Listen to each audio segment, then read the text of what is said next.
날마다 말씀과 동행하는 동행 묵상입니다. 26년 3월 9일 월요일 요한복음 11장 36절에서 46절까지 나사로야 나오라라고 하는 제목입니다.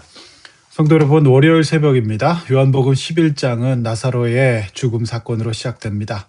예수님께서 살아가시는 그들임에도 불구하고 예수님은 왠지 모르게 지체하셨고 그 깊은 구원의 뜻을 알 리 없는 마르다 마리아는 실족한 것으로 보입니다. 그러나 예수님은 그들을 책망하지 않으시고 어제 주일 본문에서 비통해 하시면서 우셨습니다.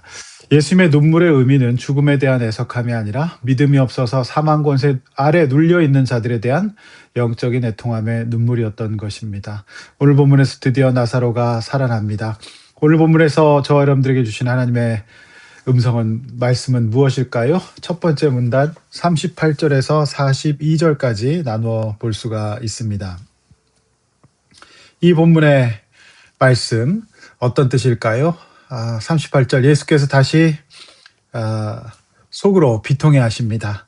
이 비통함은 단순한 영적인 감정이 아니라 인간적인 감정이 아니라 생명의 주요 빛으로 오신 예수님의 사망 권세에 대한 영적인 애통함이죠. 구원을 거부하고 어둠 가운데 묶여있는 영적으로 무덤에 거하고 이미 돌로 굴려 막혀버린 저들에 대한 애통함이었습니다.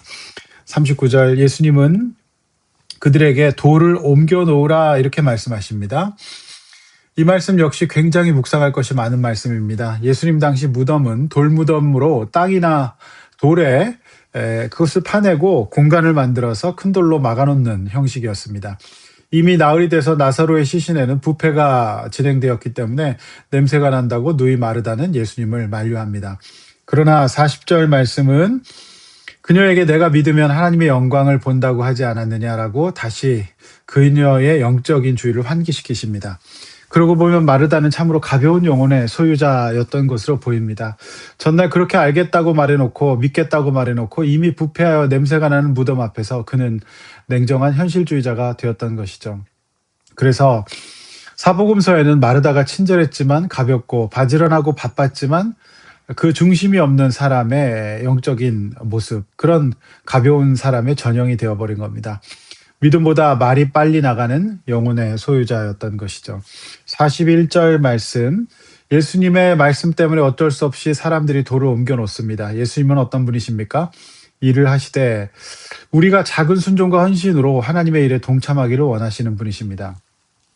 과거 홍해를 건널 때, 출애굽에서 백성들이 홍해를 건널 때에도 먼저 발을 홍해물에 내딛는 순종으로 역사가 시작되었고, 여호수아 이스라엘 공동체 여리고성 앞에서도 그들이 행진하는 일로 무너져 내리기 시작했던 겁니다.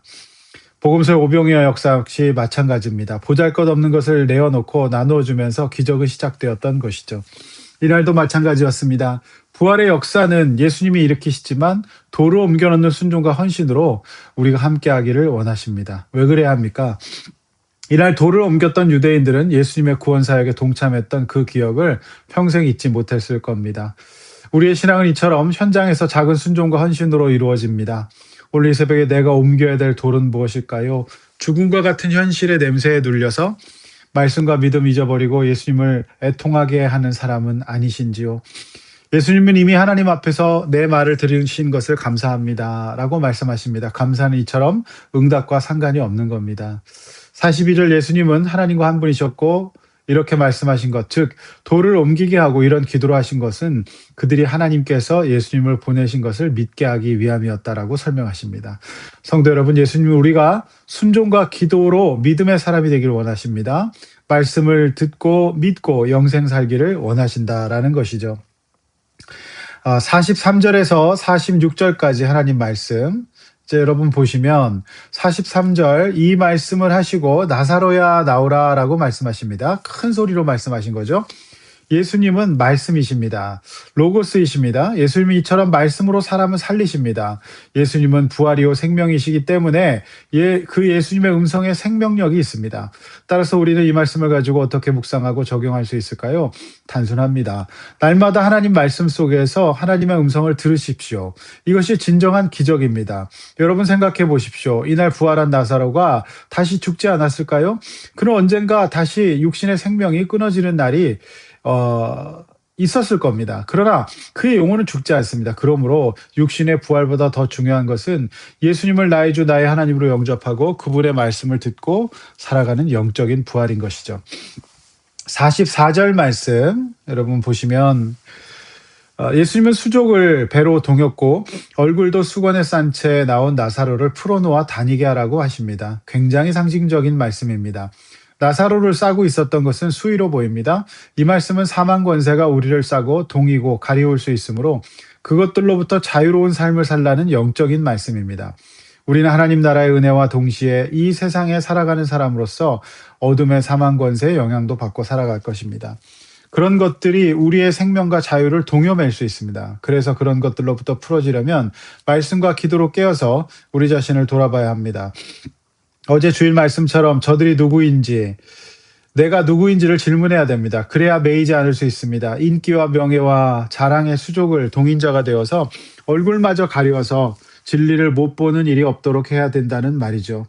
오늘 내가 예수 믿고 구원받았지만 하나님의 자녀가 되었음에도 불구하고 여전히 이전의 영육간에 자유롭지 못하는 나를 꽁꽁 감싸고 있는 것은 무엇입니까? 상처, 열등감, 교만함, 성과주의, 자기의 조건적인 사랑, 율법의 기준을 풀어놓고 다니게 해달라고 오늘 이 새벽에 기도하시기를 바랍니다. 마지막 45절, 46절입니다. 많은 유대인들이 이 일을 통해서 예수를 믿었지만 46절, 그 중에 어떤 자는 여전히 믿지 않고 주류 세력인 바리새인들에게 예수님의 동향을 보고함으로써 예수가 누구인가, 내가 누구인가를 묻지 않고 부활의 자리에서도 사망의 자리에 여전히 거하는 자들이 있다는 것으로 오늘 본문은 안타깝게 마무리가 되고 있는 것입니다. 기도하겠습니다. 하나님 아버지 감사합니다. 하나님 아버지 주님 나사로의 부활 사건을 통하여서 우리가 그 하나님의 일에 돌을 옮김으로 동참하기를 원하시는 하나님의 뜻을 발견했습니다. 하나님 아버지 우리가 믿게 하여 주시옵소서, 잊어버리지 않게 하여 주시옵소서, 사망의 권세 앞에서도 자유하게 하여 주시고 우리를 메고 있는 모든 어둠의 권세를 풀어놓게 하여 주시옵소서. 이번 한 주간도 승리하는 자유로운 한 주간 되게 하여 주시옵소서. 예수님의 이름으로 기도하옵나이다. 아멘.